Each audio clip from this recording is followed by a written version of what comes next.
জাতিসংঘের জলবায়ু সম্মেলনে একটি চুক্তিতে সম্মত হয়েছে বিশ্ব নেতৃবৃন্দ। চুক্তিতে বৈশ্বিক উষ্ণায়নের সাথে মোকাবিলায় দরিদ্র দেশগুলোর জন্য অর্থায়ন বৃদ্ধি করবে উন্নত দেশগুলো।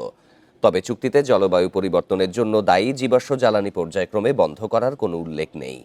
এই চুক্তি জলবায়ু সম্মেলনকে সামনের দিকে এগিয়ে নিতে সাহায্য করবে বলে আশাবাদ ব্যক্ত করেন জাতিসংঘ মহাসচিব অ্যান্তোনিও গুতেরেস। 10 থেকে 21 নভেম্বর ব্রাজিলের আমাজন শহরের বেলেমে অনুষ্ঠিত হয় জলবায়ু শীর্ষ সম্মেলন COP30। জীবাশ্ম জ্বালানির পরিবর্তে নবায়নযোগ্য জ্বালানি ব্যবহারের মাধ্যমে কার্বন নিঃসরণ কমানোর উপর জোর দেন পরিবেশবিদ ও বিজ্ঞানীরা।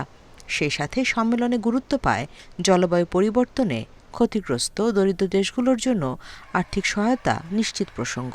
CMA/2025/L.8 শনিবার জাতিসংঘের জলবায়ু সম্মেলনে একটি চুক্তিতে সম্মত হয়েছেন বিশ্ব নেতৃবৃন্দ। চুক্তিতে বৈশ্বিক উষ্ণায়নের ফলে ক্ষতিগ্রস্ত দরিদ্র দেশগুলির জন্য অর্থায়ন বৃদ্ধি করবে উন্নত দেশগুলো। তবে চুক্তিতে জলবায়ু পরিবর্তনের জন্য দায়ী জীবাশ্ম জ্বালানি পর্যায়ক্রমে বন্ধ করার কোনো উল্লেখ নেই। যে জলবায়ু চুক্তিতে জীবাশ্ম জ্বালানির কথা উল্লেখ করা যাবে না, সেই চুক্তি সত্য বলতে অস্বীকার করে।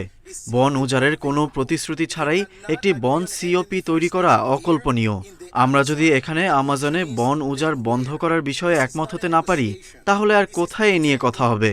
এই সম্মেলন আক্ষরিক অর্থেই একটি জোকারের শোতে পরিণত হওয়ার ঝুঁকিতে রয়েছে। চুক্তিতে জলবায়ু সম্পর্কিত বাণিজ্য বাধা পর্যালোচনার প্রতিশ্রুতি দেয়া হয়েছে। সে সাথে উন্নত দেশগুলিকে জলবায়ু পরিবর্তনে ক্ষতির মুখে পড়া উন্নয়নশীল দেশগুলোকে দেয়া অর্থ অন্তত 3 গুণ বৃদ্ধি করার আহ্বান জানানো হয়েছে। এছাড়াও বৈশ্বিক উষ্ণায়ন 1.5 ডিগ্রির মধ্যে রাখতে সকল পক্ষকে একসঙ্গে কাজ করার আহ্বানও জানানো হয়।